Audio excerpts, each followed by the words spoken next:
Eu quero começar essa mensagem te lembrando de um filme que mexeu com muita gente. O nome desse filme se chamava Eu Sou a Lenda. Se você não viu, veja esse filme. O protagonista desse filme foi o Will Smith. E ele era um médico cientista.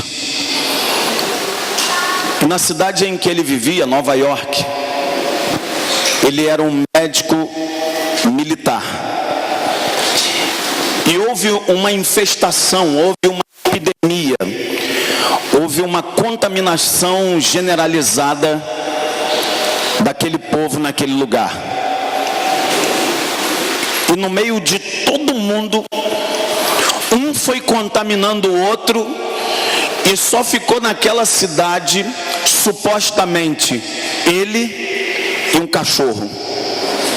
E o filme passa-se nessa tensão, porque haviam naquela cidade zumbis, pessoas que eram mortas-vivas. E o filme é um filme tenso, deixa a gente tenso, deixa a gente nervoso, deixa a gente inquieto na cadeira. E a passagem que eu quero compartilhar com vocês me faz lembrar desse filme. Eu queria que você abrisse a sua Bíblia e visse uma cidade, e visse uma igreja, que de alguma maneira ela também foi impactada por uma contaminação. E o Espírito de Deus manda um recado para a igreja através do anjo. E ele diz: fala para o anjo dessa igreja falar para a igreja o que eu vou dizer agora. Abra comigo a sua Bíblia em Apocalipse 3. Apocalipse 3. Deus vai falar com a igreja através dessa e das demais porções que ele vai entregar aqui. Ele escreveu uma carta, ele escreveu aqui, naquela época não tinha e-mail, mas ele escreveu uma carta e ele mandou entregar a carta para a igreja, em 2019, aqui em Bom Jesus do Norte. E ele diz: ao anjo da igreja em Sardes, escreve essas coisas, diz aquele que tem os 7 Espíritos de Deus e as 7 estrelas: conheço as tuas obras, que tens nome de que vives e estás morto. Sê vigilante e consolida o resto que estava para morrer, porque não tenho achado íntegras as tuas obras na presença do meu Deus. Lembra-te, pois, do que tens recebido e ouvido, guarda-o e arrepende-te. Porquanto, se não vigiares, eu virei como ladrão, e não conhecerás de modo algum em que hora virei contra ti. Tens, contudo, em Sardes umas poucas pessoas que não contaminaram as suas vestes, e andarão de branco junto comigo, porque elas são dignas. O vencedor será assim vestido de vestiduras brancas, e de modo nenhum apagarei o seu nome do livro da vida. Pelo contrário, eu confessarei o seu nome diante do meu Pai e diante dos seus anjos. Essa carta, ela foi escrita para a igreja mundial, através das eras e dos tempos. A igreja de Sardes, ela já não existe mais. Aliás, nenhuma das 7 igrejas do Apocalipse existem. O Apocalipse, ele foi escrito como se hoje fosse na região da Turquia.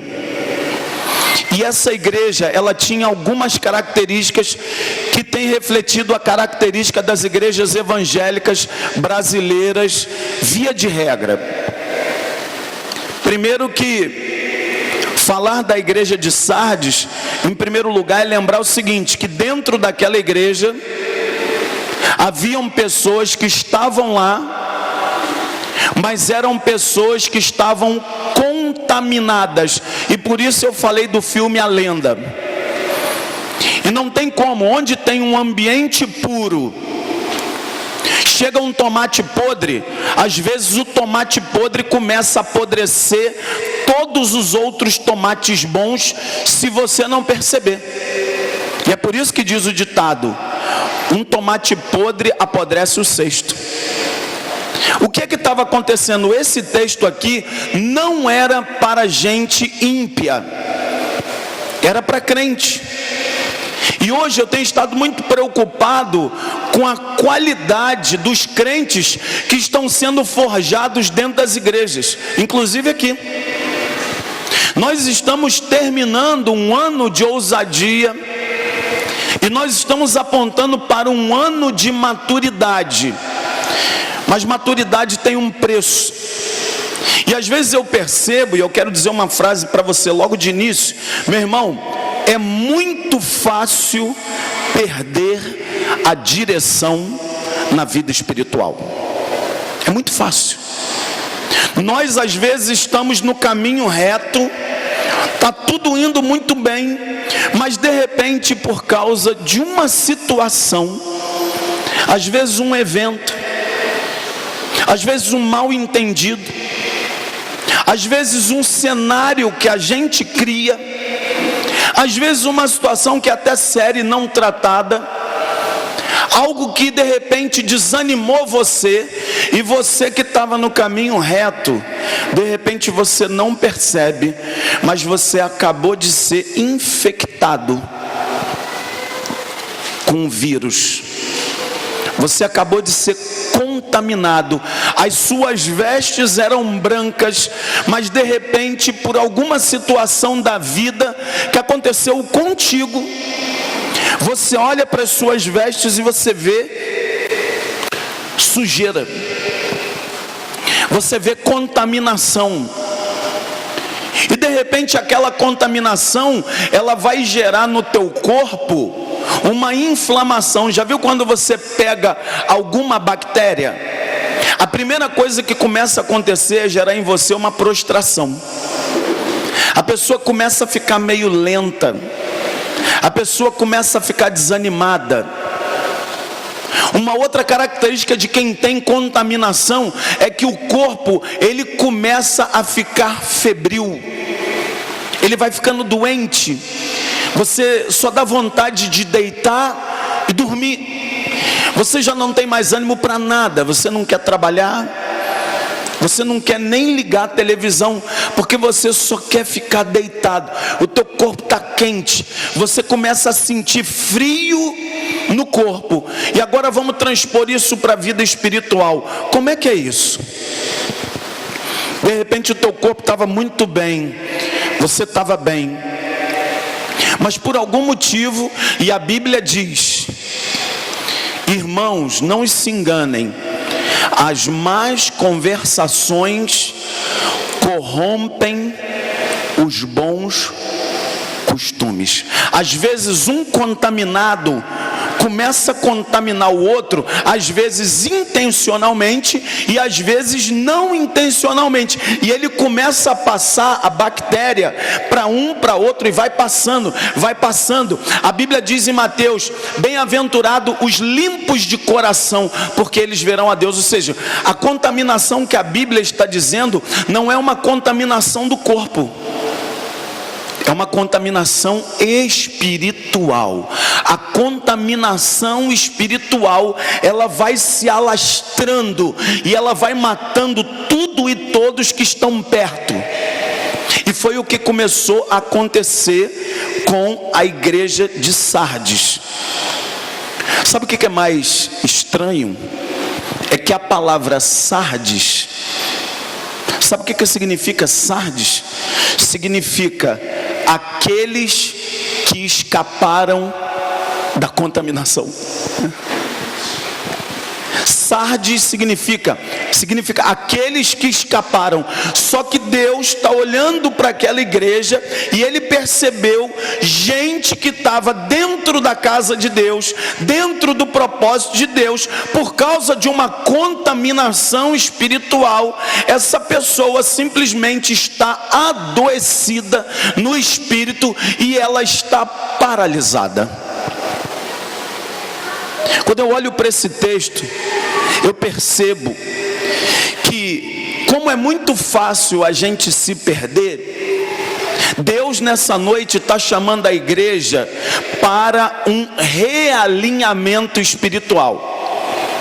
De repente houve um tempo na sua vida que o altar ele estava pegando fogo, mas por algum motivo você perdeu o alinhamento, você está desalinhado. E a gente pode desalinhar no louvor, a gente pode desalinhar no staff, a gente pode desalinhar ministerialmente, pastores podem desalinhar. E a pergunta que eu quero fazer e provocar a sua autorreflexão é: será que hoje você está alinhado com o propósito e o plano de Deus para a sua vida? Ou de repente você não está percebendo, e aquilo que era de fato proposta de Deus para a sua vida, você simplesmente está perdido? É muito fácil perder a direção espiritual. Olha o que diz esse texto, irmãos. Vamos nos alimentar, vamos pensar. A primeira coisa que eu olho para esse texto está no versículo de número 1, que diz assim: ao anjo da igreja em Sardes escreve: estas coisas diz aquele que tem os 7 Espíritos de Deus e as 7 estrelas. Eu conheço as tuas obras, que tens nome de que vives, mas estás morto. Sabe o que eu vejo aqui, pessoal? Eu vejo aqui algumas características de alguns cristãos. Deus está olhando para essa igreja e está dizendo o seguinte: vocês estão parecendo que estão vivos, mas vocês não estão vivos. Eu estou olhando para dentro de vocês, eu conheço as obras de vocês, vocês estão mortos. Só que ele está falando de um modo geral, só que depois ele vai separar o joio do trigo.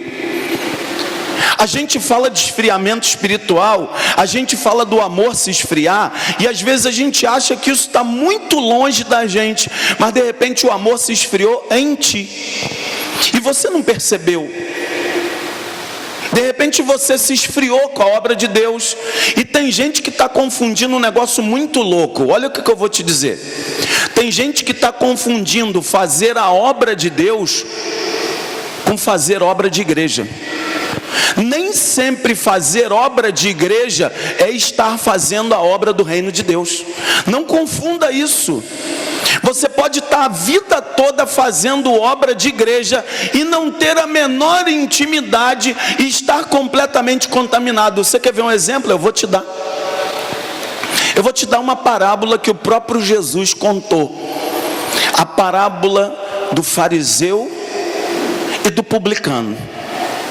A Bíblia contou na boca de Jesus, no Evangelho de Jesus, que 2 homens subiram ao templo para orar. E um deles era um fariseu, um homem da lei, um homem que conhecia a lei de Moisés. E ao mesmo tempo subiu com ele para orar paralelamente um publicano. Quem era um publicano? Era um judeu que trabalhava para o Império Romano, e ele era um coletor de impostos. Ambos subiram. De repente, naquela situação, o fariseu, ele ficava fazendo uma oração que não era para Deus, era para ele. Deus, eu não sou como esse publicano. Deus, eu não faço isso como esse publicano. Eu sou assim, assado, não como esse publicano. E ele orava, ele não orava para Deus, ele orava para ele. Uma das características, pessoal, se chama autossuficiência e arrogância.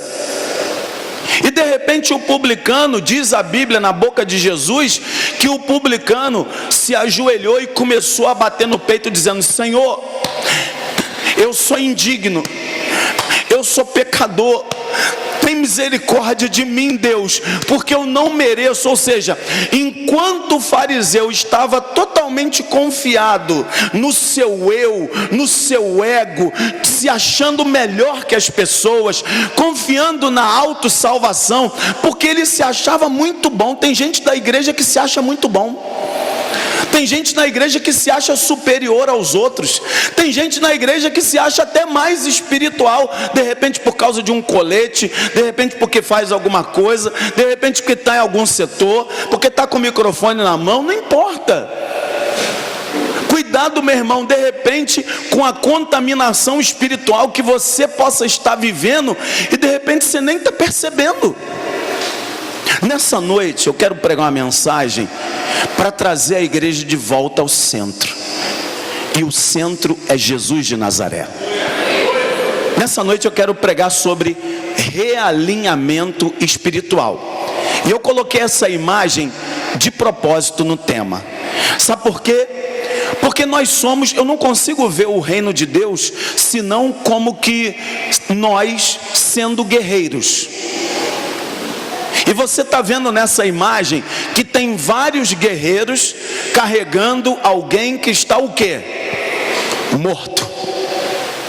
Tem 4 homens carregando um morto, que também era guerreiro. Só que tem um detalhe, muitas vezes na igreja, quem está segurando o morto também está morto.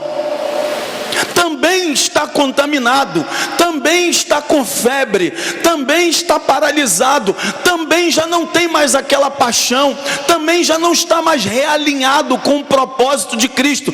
E aí a gente começa, sabe ser o quê? Analisador de culto,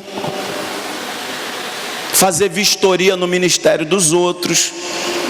A gente começa a ser pessoas ácidas, críticas, gente amargurada, gente que vem para o culto cheio de coisa ruim no seu coração. E a Bíblia diz em Provérbios 4:23, de tudo que você tem que guardar, guarda o teu coração, porque é do coração que procedem as fontes de vida. Então, meu irmão, a igreja de Sardes era uma igreja que tinha tudo para vencer, mas era uma igreja que tinha a aparência de vivo, mas estava morto. Pergunte-se, hoje você está vivo ou morto? Para o propósito que Deus tem para você. Eu já passei pregando em algumas igrejas, que você olha, a igreja tem a placa, a igreja tem cadeira bonita, a igreja tem gente tocando, mas quando eu fui pregar nessas igrejas, eu só senti cheiro de morte. E está todo mundo achando que está vivo. Sabe o que começa a acontecer com as pessoas que estão ali dentro? Elas nem percebem, mas elas estão se tornando zumbis espirituais. São os famosos Walking Deads. Walking Deads Gospel. Quem está morto vivo não percebe, mas já não pega mais a Bíblia. Quem está vivo e está morto não percebe, mas já não consegue mais ter o prazer de orar. Quem está vivo e ao mesmo tempo está morto não está percebendo, mas a pessoa está num desânimo.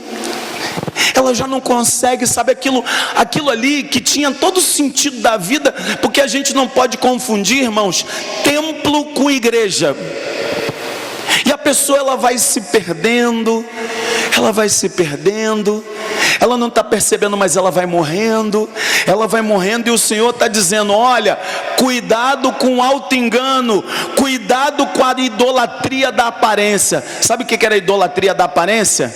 A igreja pensava que estava viva, mas o povo que estava lá dentro estava morto. A grande maioria desta igreja jurava que estava vivinho da Silva, mas a Bíblia está dizendo: olha, eu conheço as tuas obras, tu tem nome de quem vive, mas você está morto. Comece a se autoavaliar. Será que hoje você está vivendo o sono da morte espiritual? Será que hoje você está vivendo um sonambulismo espiritual? Você está vindo para a escola teológica, não é porque você tem prazer não, é porque se você não vier, você acha que você não vai para o fruto fiel. Você está vivendo como um sonâmbulo. Eu não quero ir não, mas se eu não for, o pastor não vai me chamar. Você não vem mais por prazer. E quando já não é mais por prazer, não rola conexão, não rola adoração, não rola o fluir, não tem fogo, não tem manifestação. Então, querido, a igreja de Sardes, ela serve hoje de um alerta para nós. Para quê? Deus não quer que você se perca, Ele quer que você esteja alinhado com o propósito dEle. Quantos creem nessa verdade? Eu creio nisso. Então, meu irmão, abra os seus ouvidos. Primeira coisa, abandone o culto da aparência, volte para a essência. Sabe por quê? Tem horas que a gente começa a atrapalhar Deus. Deus queria tanto um negócio para você, e você começa a dizer, não, eu vou fazer o que eu quero, eu vou fazer o que eu quero. E Deus diz, não, meu filho, não é isso que eu quero para você não. Volta para o centro da minha vontade, faz o meu querer para a sua vida. Você fala, não, estou cansado, vou fazer o que eu quiser, agora estou cansado. Aí isso acontece, você começa a sair do alinhamento. A segunda coisa que eu vejo nesse texto, que eu tiro para a minha vida e compartilho com a tua, é que no versículo de número 2 ele dá um alerta para a igreja. Ele diz, ser vigilante e consolida o resto que estava para morrer. Olha o que ele está dizendo aí. Ele está dando um alerta para a igreja. Ele está mandando a igreja ser vigilante, e ele está mandando a igreja consolidar. Se você não acreditava na palavra consolidação, está aqui. Ele está dizendo, sejam vigilantes. O que é estar vigilante espiritualmente? Nós acabamos de passar por uma vigília. Nós ficamos na vigília de 10 às 6. Nós estávamos em vigília. Nós estávamos vigilantes. Nós estávamos atentos. Porque quando você não está vigilante, você dorme. E não tem nada pior para um soldado do que ele dormir no posto, quando ele precisa vigiar e tomar conta de algo que não é dele. Pessoal, essa igreja aqui, a sua vida, a sua história, ela tem um dono. Então, meu irmão, cadê o azeite? Se o Senhor vier hoje procurar azeite no meio da tua mão, será que ele vai encontrar botija de azeite sem ou com?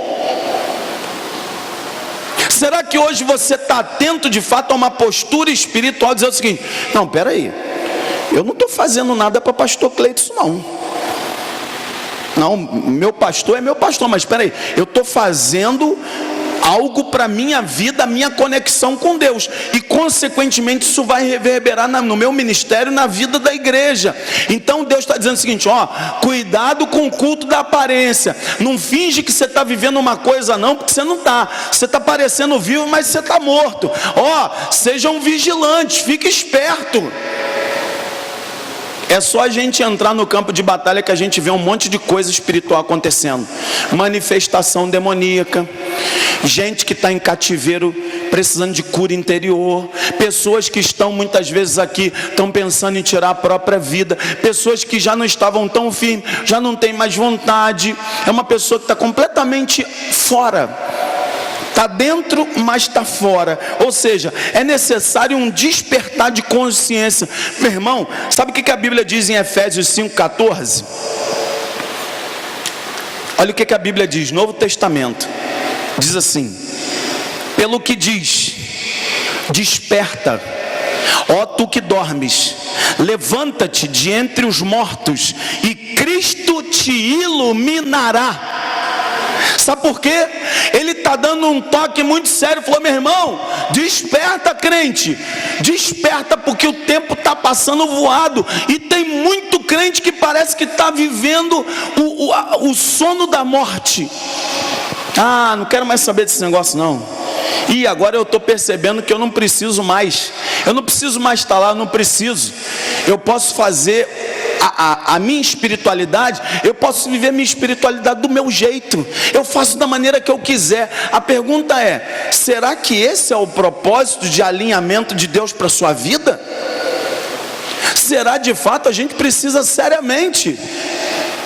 É uma reflexão de despertar de consciência, ou seja, de realinhamento e de consolidação. Meu irmão, hoje nós ficamos felizes de ver na escola teológica tanta gente maravilhosa aprendendo as 4 perguntas de vida ou morte. Isso vai servir para a sua vida inteira. Agora, muitos querem dormir. Muitos já não entendem mais que o ensino da palavra de Deus é prioridade para a sua vida. Aí sabe o que acontece? Infelizmente, eu digo com pesar, na hora que a crise vem, a pessoa não sabe para onde correr, ela não sabe aonde buscar o remédio para aquilo que contaminou a vida dela. Você lembra lá em Daniel? Vocês se lembram em Daniel lá no início?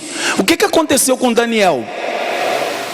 Daniel disse o seguinte: ó, eles estão me oferecendo o manjar, mas ele disse: eu quero fazer um pedido, a minha comida vai ser diferente, porque eu não quero me contaminar com as iguarias do rei. O que Daniel fez? Ele disse o seguinte: enquanto todo mundo está comendo algo que faz mal, eu não vou me contaminar. O que aconteceu com ele? Daniel não precisa nem te explicar o que ele viveu com Deus. Por quê? Porque ele não entrou num processo de contaminação espiritual. Ele estava atento, ele compreendeu. E a Bíblia diz mais, diz assim, Apocalipse 3, diz assim, versículo de número 3: lembra-te, pois, do que tens recebido e ouvido, guarda-o e arrepende-te, porquanto se não vigiares, virei como ladrão, e não conhecerás de modo algum em que hora virei contra você. Irmãos, é muito fácil se perder na caminhada e no alinhamento da vida espiritual. É muito fácil. Então a palavra de Deus está chamando a gente para a gente realinhar, para a gente repensar. Falou: será que hoje de fato eu estou vivendo no centro da vontade dele? Ele está dizendo isso, ó, recebe, ouve e guarda. Sabe o que eu tenho visto hoje? É que com o advento das redes sociais e do Google, me parece que hoje a informação ela está virando poeira.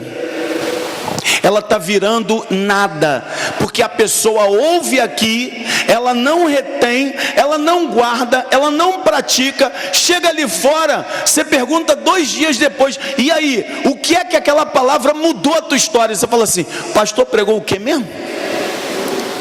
De que o pastor falou? Ah, foi um negócio de igreja, e eu não me lembro bem, mas ele falou do negócio lá. Então, ou seja, essa igreja aqui, ela estava recebendo a instrução, ela estava passando de um ouvido por outro, ela não absorvia, ela não retia, ela não praticava, e o Senhor está dizendo: guarda e arrepende-te. É geração de mudança, transformação. Sabe por quê, irmão? Se o evangelho não mudar a gente, nada mais muda. Pode acreditar no que eu estou te dizendo. Eu sei que é um pouco duro e quem sabe é desagradável você receber uma palavra como essa, mas sabe o que o Espírito Santo tem incomodado para mim em relação à criativa? É tempo de tomar posição. É tempo de você tomar posição no seu ministério. É tempo de fato de você dizer assim: bom, cara, eu sou de Jesus e agora eu vou abraçar esse negócio. Isso é muito sério. Tem gente que está dormindo.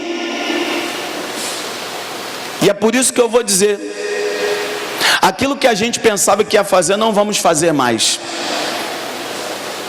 Não vai ter fruto fiel. Eu cancelei. Sabe por quê? Porque não é tempo. Porque para a gente viver o que a gente tem que viver em fruto fiel, meu irmão, é necessário ter a sensibilidade de dizer o seguinte: cara, o Espírito Santo, ele está dizendo: esse é o momento de mergulhar. Agora, é necessário nessa noite que haja conserto de vida no altar. É necessário que haja conserto de vida no altar. Deus não vai se misturar com roupa contaminada. Deus não vai se misturar com morto. E aí ele começa a separar o joio do trigo. Olha que coisa séria, versículo 4, Apocalipse 3:4, diz assim. Aí ele começa a separar o joio do trigo, presta atenção. Tens contudo em Sardes umas poucas pessoas que não contaminaram as suas vestiduras e andarão de branco junto comigo, aleluia, pois elas são o quê? Dignas. Meu irmão, isso é muito sério. Eu vou falar. É um negócio que você lê, você fica apavorado, porque é o seguinte: eu quero andar com Jesus com roupa branca, com roupa digna, sim ou não? Agora você olhar para você e dizer o seguinte: cara, eu estou contaminado, eu vou morrer, ele não vai andar mais comigo. Tem gente que está engravidando na igreja pelo ouvido. Tem gente que está contaminada e pega a contaminação dela e joga dentro do ouvido dos outros, ó. Aí a pessoa recebe aqui e fala: é mesmo, é verdade.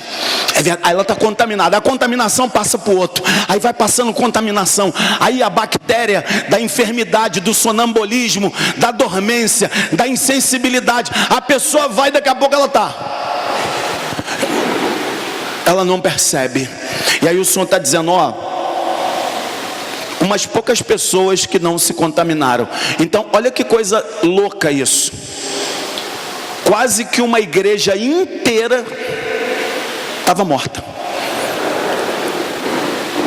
Meu irmão, isso aqui é para a gente pensar. E mais ainda, diz assim, ó, versículo de número 5: o vencedor, ele será assim vestido de vestiduras brancas, e de modo nenhum apagarei o seu nome no livro da vida. Pelo contrário, eu confessarei o seu nome diante do meu Pai e diante dos seus anjos. Eu não quero nem entrar na questão teológica aqui, de dizer se Deus pode tirar alguém do nome do livro da vida, porque subliminarmente isso dá a entender. Tem gente que está se garantindo numa graça, vivendo uma desgraça. Não, eu estou debaixo da graça, eu vou viver do jeito que eu quiser, eu vou viver relaxadamente. Meu irmão, a Bíblia está dizendo: o vencedor será assim vestido de vestiduras brancas, e de modo nenhum apagarei. Se ele está dizendo que de modo nenhum apagarei, então ó, isso aí não, hein? Meu irmão, cuidado com a maneira com que você está andando a sua vida espiritual. Cuidado qual é o teu conceito hoje sobre santidade e a glória de Deus. Deus é poderosíssimo, e Ele está chamando um povo para o realinhamento ministerial. Meus queridos, volta para o altar, restaura o que está quebrado, restaura o que está partido, e fala como publicano: Senhor, eu não mereço nada, mas Tu me ajuda, Senhor, tenha misericórdia de mim, porque eu sou pecador, e eu preciso estar realinhado na Sua vontade. Meu irmão, é sério isso. É sério isso. Num dos programas de rádio dessa semana, eu lancei uma enquete e uma pergunta: por que as pessoas desistem? Sabe com o que a gente está preocupado hoje aqui?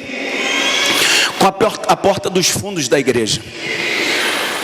Tem gente abandonando a fé por nada. Por nada. Por que é que as pessoas estão desistindo da fé? Por que é que as pessoas estão abandonando o sacrifício de Jesus? Por que é que as pessoas estão vivendo um esfriamento espiritual? Meu irmão, eu não quero ser aquele que vai ser carregado como morto. Eu não quero que você seja aquele que está em cima e as pessoas estão carregando e olhar e dizer assim: aí, fulano de tal morreu. Desanimou? Não, desanimou não, morreu mesmo. Acabou. Ele está fora, ela está fora, ela morreu. Ela tinha um fogo, mas hoje parece que apagou isso. Tessalonicenses vai dizer: não apagueis o espírito. Irmãos, é tempo de vigilância, é tempo de recolocar o azeite na botija. É hora de fato de dizer: Senhor, eu tenho que voltar para o centro da Tua vontade e fazer o Teu querer, e não o meu querer. E de fato eu estou caminhando para o fim. E eu vou te dizer algo agora. Eu preciso terminar assim, Provérbios 27:6. Eu quero te falar como um pai espiritual. Provérbios 26 diz assim. Provérbios 27:6. Leais são as feridas feitas pelo que ama, porém Os beijos de quem odeia são enganosos. Cuidado se ninguém está vindo para te exortar sobre que tipo de vida espiritual você está levando. Porque a Bíblia está dizendo: leais são as feridas feitas por quem ama. Sabe por quê, meu irmão? Às vezes a gente atrapalha a obra de Deus. E sabe o que a gente tem que fazer? Voltar para o projeto original. E é por isso que nessa noite eu quero cantar essa canção com você. E eu te convido a ficar de pé agora em nome de Jesus. Projeto original.